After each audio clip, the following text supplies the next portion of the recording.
बिस्मिल्लाहिर्रहमानिर्रहीम। अस्सलाम वालेकुम students, welcome back to my channel all about maths with Sahar. आज की वीडियो क्लास 8 के लिए है। चैप्टर 3 है squares and square roots, cubes and cube roots. Exercise हम 3 ये स्टार्ट करते हैं। क्वेश्चन हम इसका 11 स्टार्ट करने लगे हैं। अगर आपको इसके रिमेनिंग क्वेश्चन चाहिए तो डिस्क्रिप्शन में मैंने इसकी प्लेलिस्ट का लिंक ऐड कर दिया, सिंपल आप जाके अप्रोच कर सकते हैं। जो इसकी दूसरी एक्सरसाइज है वो भी इसमें इंक्लूडेड है। क्वेश्चन नंबर 11 स्टार्ट करते हैं। The area of a square hall is 105 square metres. एक हॉल जो है स्क्वायर वो है, यानी कि जिसकी साइड दोनों साइड सेम हो, लेंथ और ब्रेथ सेम हो, उसका एरिया कितना है 105 स्क्वायर मीटर्स है, यानी कि मीटर्स स्क्वायर में है। What is the length of one of its side, यानी कि जो इसकी वन साइड की क्या वैल्यू होगी। तो यहाँ पे आपने लिखना है given data area of a square hall 105 square metre, यानी कि मीटर के ऊपर स्क्वायर। तो मैंने इसको दूसरी फॉर्म में लिख दिया है। उसके बाद लेंथ फाइंड करनी है, हमने लेंथ करनी है फाइंड, और इसको हम रिप्रेजेंट करेंगे एल से। लेंथ उसकी पावर 2। जैसे कि हमें पता है कि सारी साइड जो है ना वो सेम होती हैं, यानी कि लेंथ लेंथ लेंथ और breadth same. We know that L is equal B. तो मैं जब एरिया का फॉर्मूला लिखती हूँ तो हमें पता है कि एरिया का फॉर्मूला क्या होता है, लेंथ मल्टीप्लाई बाय ब्रेथ होता है, यानी कि area is equal length multiply by breath. तो मैं क्या करूंगी, इस स्क्वायर को माइंड में रखते हुए जो बी है उसकी जगह भी एल लिख दूंगी, ठीक है। तो एल मल्टीप्लाई बाय एल हो गया। अब ये जो है ना इसकी पावर आ जाएगी यहाँ पे एल स्क्वायर, तो इस वजह से हमने इसको सिंपल ड्राइव करके लिख लिया और इसकी जगह एल रेज़ टू पावर 2 लिख लिया। अब हमने क्या करना है, यहाँ पे वैल्यू लिखनी है। एरिया ऑफ अ स्क्वायर क्या है हमारे पास 105 मीटर स्क्वायर, और लेंथ जो है ना वो हमारे पास L2 ये एज इट इज है। अब हमें चाहिए सिंगल एक लेंथ, तो हम क्या करेंगे, taking square root on both sides, square root ले लिया। ये 2 इस स्क्वायर रूट से कट जाएगा और ये इससे कट जाएगा। अब बात आती है 105 की। तो अब 10 को आप क्या कर सकते हैं, इसके प्राइम फैक्टर्स भी निकाल सकते हैं, और प्राइम फैक्टर के अलावा जो है ना आप इसको डिवीजन मेथड से भी कर सकते हैं। यहाँ पे आपका डिसीजन चेंज हो जाएगा, ठीक है। तो अगर हम ना यहाँ पे फैक्टर्स निकालने की कोशिश करते हैं, अगर फैक्टर्स निकल आते हैं तो फिर बहुत आसान है, क्योंकि यहाँ पे कोई कंडीशन नहीं दी हुई, इसलिए हम इसको अपनी मर्जी से कर सकते हैं। तो ये किससे होगा, ये 3 से हो जाएगा। 5 में 1 ऐड के 6 आता है 3 पे, तो इसका मतलब 105 भी 3 पे आता है। 3 3 जा 9, 1 कैरी 3 5 जा 15, 5 7 जा 7 1 जा। अच्छा, यहाँ पे अगर देखा जाए तो कोई भी परफेक्ट स्क्वायर बन नहीं रहा, कोई भी फैक्टर्स ऐसे नहीं आ रहे जो स्क्वायर की फॉर्म में हो, तो मैं यहाँ पे यूज करूंगी डिवीजन मेथड। कुछ क्वेश्चंस जो है ना वो फैक्टर्स से हो जाते हैं, लेकिन कुछ क्वेश्चन हमें बेसिकली करने ही डिवीजन से होते हैं। तो यहाँ पे हमने चेक कर लिया कि कोई भी यहाँ पे पावर 2 नहीं आ रही किसी भी फैक्टर की, तो हम यहाँ पे डिवीजन मेथड यूज करेंगे। नाउ हमें पता है कि डिवीजन मेथड में हम क्या करते हैं, सबसे पहले पेयर्स बनाना स्टार्ट करते हैं राइट से लेफ्ट की तरफ। अब देखें एक यहाँ पे बच गया है, तो एक को भी आपने सेपरेट रहने देना है। कुछ बच्चे यहाँ पे क्वेश्चन करते हैं कि अगर एक बच जाता है तो फिर उसका क्या करें, या ओड नंबर्स आ जाते हैं 1 2 3 3 ओड नंबर है, तो फिर उसका क्या किया जाए। तो कोई मसला नहीं है, सिंपल या तो 2 पेयर्स बनेंगे, यानी कि 2 2 के पेयर्स, या एक बच जाएगा। तो अब हमें यहाँ और यहाँ ऐसी वैल्यूज लिखनी है जो बिल्कुल सेम हो, जिनको मल्टीप्लाई करने से या तो 1 आई या से छोटी वैल्यू आए। तो छोटी वैल्यू तो आ नहीं सकती, तो 1 1 जा 1, यानी कि दोनों सेम है। देखें 1 1 जा 1 सेम आ गया, ये 1 यहाँ, एक 1 ऊपर, और जो आंसर आया वो इसके नीचे नीचे आ गया हमारे पास। माइनस खत्म कर देंगे क्योंकि ये हमारे पास क्या आ गया, जीरो जीरो फिनिश आउट हो गया। अब ये जो पेयर है, ये पेयर का पेयर ही हमें नीचे लाना पड़ेगा। जब भी हम कोई भी नीचे वैल्यू लाते हैं ना तो हमें पेयर नीचे लाना पड़ता है। अब जो चीज हमने मल्टीप्लाई की है ना, हमें उसे ऐड भी करना है। लाइक 1 में 1 ऐड मल्टीप्लाई किया था ना, अब हमें उसे ऐड भी करना है, तो मिलके क्या हो जाएगा 2। तो यहाँ पे आपने लिखना है 2, और यहाँ पे एक ऐसा ब्लॉक छोड़ देना है कि जिसमें ना हम ऐसी वैल्यू इसमें और इसमें ऐसी वैल्यूज लिखेंगे जिसको मल्टीप्लाई करने से यहाँ पर हमारे पास 5 आई, यहाँ से छोटी वैल्यू आए। अच्छा, यहाँ पे मैं आपको क्लियर करती जाऊँ 0 5। थोड़ी सी बात समझनी है आपने।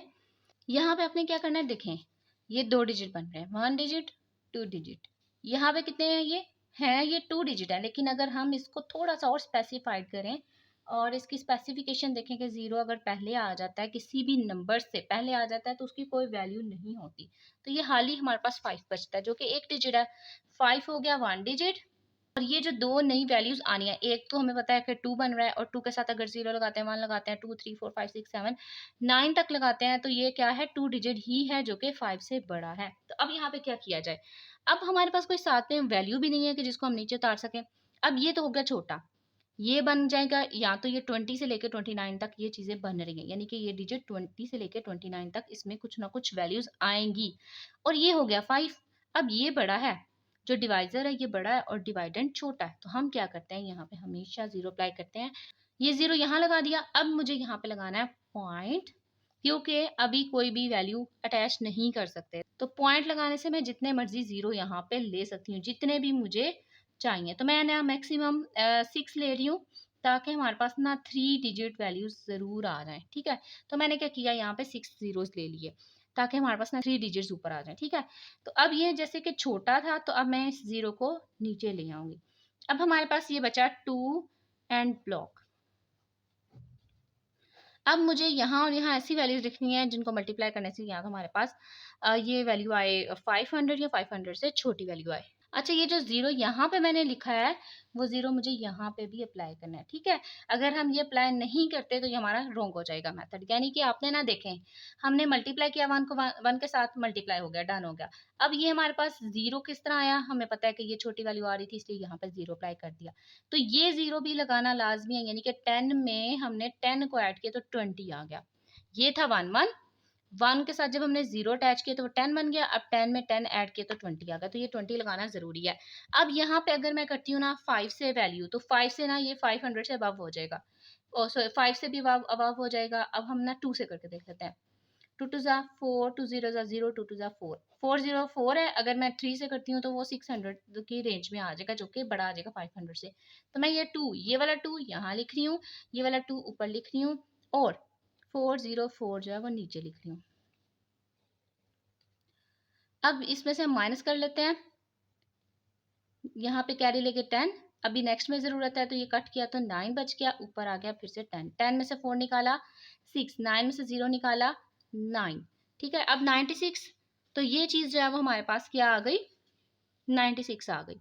अब साथ ही ना इसके पेयर भी, एक पेयर और नीचे उतार लेते हैं, और इधर से जो वैल्यू हमने मल्टीप्लाई की है उसे हमें ऐड भी करना है, यानी कि 2 में 2 को ऐड करेंगे तो 402, यानी कि ये हमारे पास वैल्यू आई है नहीं, जो हमने यहाँ पे सेपरेट करके लिखनी है। और साथ ही साथ एक ब्लॉक भी छोड़ देना है। अब इस ब्लॉक में हमने क्या वैल्यू पुट करनी है, ऐसी वैल्यू यहाँ पे आपने पुट करनी है जिनको मल्टीप्लाई करने से हमारे पास 9600 से छोटा या इससे बड़ी, इससे इसके बराबर आ जाए। ठीक है, तो अगर मैं यहाँ पे 4 पुट करती हूँ, 4 4 16, 4 4 16 17, 4 0 0 1, 4 2 8। अगर मैं 5 से करती हूँ ना तो वो बड़ा आ जाता है, इसलिए मैं यहाँ पे 4 पुट कर दूंगी। ये एक 4 इधर आ जाएगा, ये वाला 4 ऊपर चला जाएगा, और जो आंसर आएगा वो हमने यहाँ पे नीचे लिख देना है। माइनस करेंगे, 10, 10 में से 6 निकाला 4, यहाँ 9 बचा हुआ है, 9 में से 7 निकाला 2, 5 बचा हुआ है, 5 में से 1 निकाला 4, 9 में से 8 निकाला 1, और ये 0 फिर से नीचे आ जाएंगे। अब जो चीज़ हमने यहाँ पे मल्टीप्लाई की है वो हमें यहाँ पे ऐड भी करनी है। मैक्सिमम हम पॉइंट के बाद 3 वैल्यूज लेते हैं ना, तो यहाँ पे 2 हो गई है, तो 3 वैल्यूज जो है ना वो पूरा कर लेते हैं। 204 में फिर से 4 ऐड किया, तो ये हमारे पास आ गया 2048, 2048, और साथ एक ब्लॉक छोड़ दिया ताकि हम इसमें कुछ फिलिंग कर सकें। अब इन दोनों ब्लॉक्स में हमने कुछ ऐसी वैल्यू पुट करनी है जिनसे हमारे पास यहाँ तो ये आएंगे ऐसे छोटी वैल्यू आए। तो मैं यहाँ पे ना 6 पुट कर रही हूँ, 6। अगर मैं इसको 7 से करती हूँ तो बड़ा आ जाता है, तो सिंपल हम 6 ही पिक करेंगे, 6 यहाँ पे आ जाएगा, ये वाला 6 ऊपर चला जाएगा, और बाकी जो भी वैल्यूज हैं वो सारी की सारी नीचे आ जाएंगी। ठीक है, अब आप इसमें से माइनस कर लें, 4, 9 में से 1 निकाला 8, 3 में से 9 नहीं निकलता, कैरी लिया हुआ यहाँ पे, 13 में से 9 निकाला 4 आ गया, 0 में से अब यहाँ पे बचा है 1, 1 में से 2 नहीं निकलता, कैरी लेंगे, 3 बच गया यहाँ पे, 11, 11 में से 2 निकाला 9, 3 में से 2 निकाला 1, तो ये हमारे पास ना चलता जाएगा। बाकी हमें ये चाहिए था, तो लेंथ में ना हमारे पास वैल्यू आ गई, लेंथ इज इक्वल 10.246 मीटर। ठीक है, तो ये हमारे पास लेंथ की वैल्यू आ गई।